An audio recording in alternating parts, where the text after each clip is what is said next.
नमस्कार दोस्तों, KH media में आपका स्वागत है। आज हम खड़े हैं फतेहपुर विधानसभा में, हिमाचल प्रदेश की जो हॉट सीट मानी जाती है वहाँ पर खड़े हैं।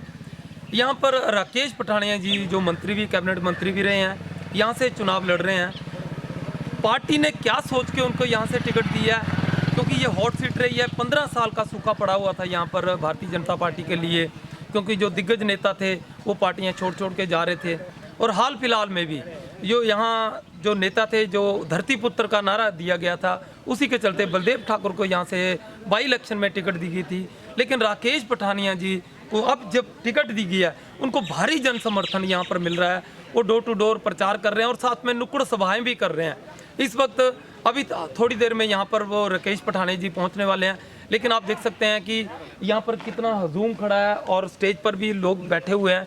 इतना ज़्यादा उनको समर्थन मिल रहा है कि देखने वाली बात है। जो धरती पुत्र का नारा था वो गौण हो चुका है, और जो विरोधी जैसे कि कृपाल परमार जी का भी हम नाम लेंगे, वो आज़ाद प्रत्याशी के रूप में चुनाव लड़ रहे हैं। वो भी, उनका नाम लेने वाला भी कोई नहीं है। अब थोड़े से चंद लोग जो चाटुकार लोग थे, जो लोग कहते हैं कि वो चाटुकार लोग थे, वही उनके साथ में चले हुए हैं। और जो पूर्व में मंत्री रहे हैं वो भी बार बार चुनाव लड़ते थे, और इसलिए उनकी भी अब जो इतनी से नहीं रही है।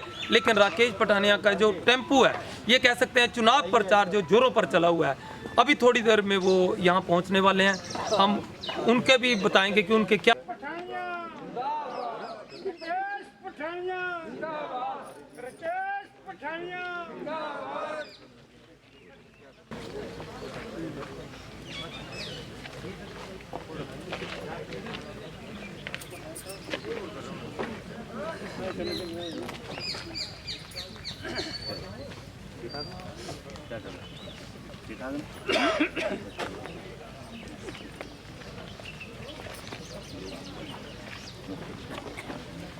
स्वागत करता हूं, अभिनंदन करता हूं। सर्वप्रथम बात की जाए तो विधानसभा क्षेत्र फतेहपुर में हमारी पंचायत जो है वो लगभग ये विधानसभा क्षेत्र का लाड़ पंचायत है। इसके बाद विधानसभा क्षेत्र जवाली जो है वो आरंभ हो जाता है। और कहा जाए तो विकास के नाम पर हमेशा से ही हमारी पंचायत जो है वो पिछड़ी हुई मानी जाती है।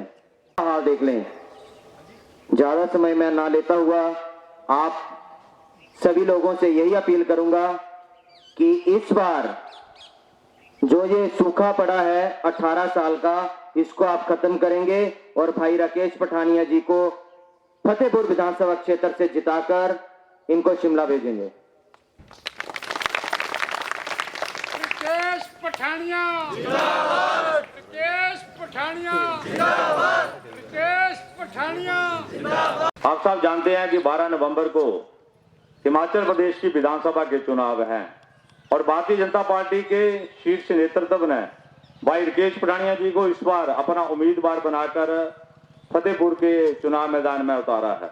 हम सबका कर्तव्य बनता है, जिम्मेवारी बनती है कि हम जहां से इनको जिताकर हिमाचल प्रदेश में फतेहपुर की ओर से भेजें।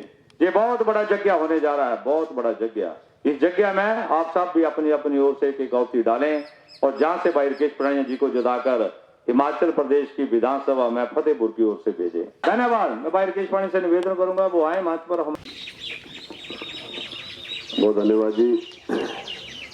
छोटे भाई बलदेव जी ने पूरी बात आपके सामने रखी है और बड़े विस्तार से अपनी बात को रखा। मुझे कुछ ज़्यादा बोलने को नहीं है, केवल आपके दर्शन करने आया हूँ और आपसे निवेदन करने आया हूँ। ये एक मौका आखिर भारतीय जनता पार्टी को क्यों नहीं मिला। 18 साल हो गए जी फतेहपुर में कमल का फूल खिले हुए,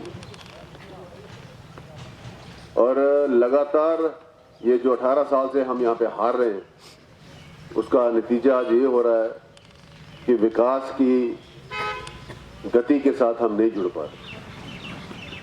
भाई बलदेव जी ने भी यहाँ से 2 इलेक्शन लड़े हैं और शानदार इलेक्शन लड़े हैं। कहीं ना कहीं हमारे अंदर की कला की वजह से हम ये सीट यहाँ पे हारते हैं। इसलिए भारतीय जनता पार्टी ने इस बार निर्णय लिया और जिम्मेवारी दी कि आपको चारों सीटें जितानी है, फतेहपुर भी, नूरपुर भी, इंदौरा भी और ज्वाली। और इस राजनीतिक समीकरण के चलते आज मैं आपके बीच में और ये निवेदन करने आया हूं कि लंबा अरसा हमारे क्षेत्र के लिए ठीक नहीं, हमारे इलाके के लिए ठीक नहीं। मैं और भाई बलदेव लगातार पिछले 20 दिनों से कुछ 300 से ऊपर बैठ के घर बैठे हैं। बहुत इंटीरियर में जाने का भी मौका प्राप्त हुआ। 10-12 पंचायतें ऐसी भी देखी जहां पे बासी कभी नहीं आई। पीने की पानी की समस्या है, बिजली की समस्या है। स्कूल ऐसे देखे 8-9 जहां पे एक भी टीचर नहीं। डिस्पेंसरी ऐसी देखी जहां पे क्लास 4 भी नहीं, डॉक्टर से दूर है। हम विकास के मानचित्र से बहुत दूर हैं। इसलिए आपसे निवेदन करना चाहता हूं कि अब समय आ गया कि हम सरकार के साथ जुड़े और भाजपा के साथ जुड़े।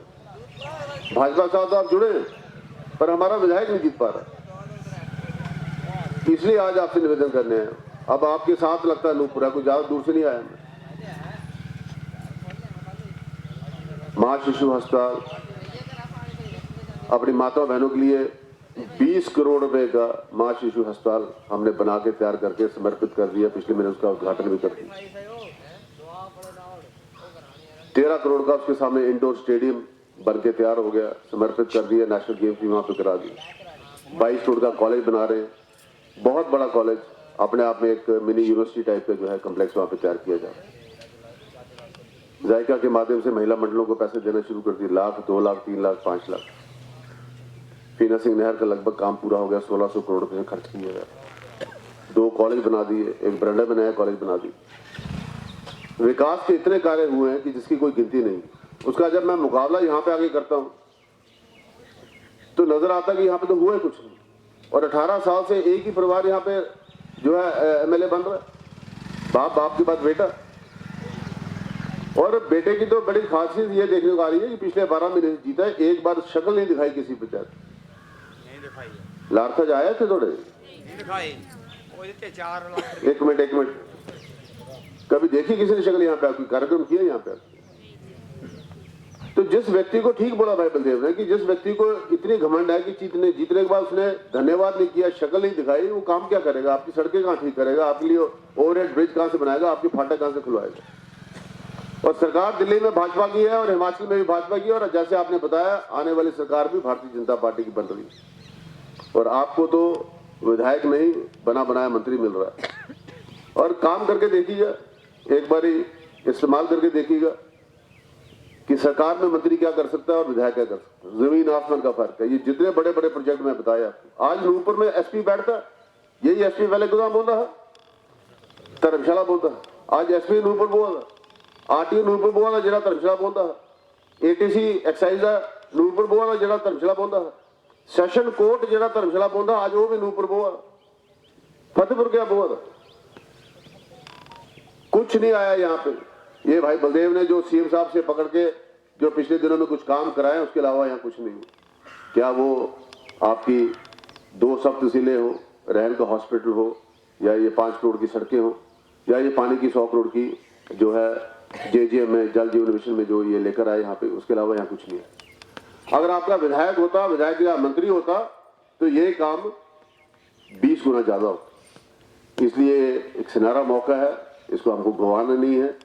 मैं आपको विश्वास दिलाता हूँ, एक मंत्री के रूप में हम इस क्षेत्र की शक्ल बदल सकते हैं। और जिस तरीके से भाई बलदेव मेरे साथ दिन रात मेहनत कर रहे हैं, मैं ये भी आपको विश्वास दिलाना चाहता हूँ। इनकी अपनी पंचायत है और इनकी पंचायत में मैं आपको बोल रहा हूँ कि सरकार में मेरे साथ बराबर की भागीदारी होगी, इनकी बराबर का ओहदा होगा और मेरे साथ बराबर की सुविधा करेंगे। ये छोटे भाई की जिम्मेवारी इस बड़े भाई की है, ये मेरे पे आप छोड़ दें।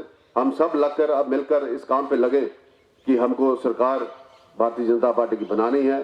सरकार के साथ साथ हमको यहाँ से मंत्री भी बनाना है, विधायक भी बनाना है, और हमको सरकार में अपनी भागीदारी देनी है। आपने मेरी बात को सुना और मैं इस बात से अपना विश्वास खत्म कर रहा हूँ कि लाता रहे तो हम मुझे पूरा आशीर्वाद देना देंगे। आशीर्वाद पूरा नहीं बोला, ठंड देना कभी पूरा आशीर्वाद देंगे नहीं, पक्की बात है। बहुत बहुत धन्यवाद। हमारा मार्गदर्शन करें। क्या विचार है?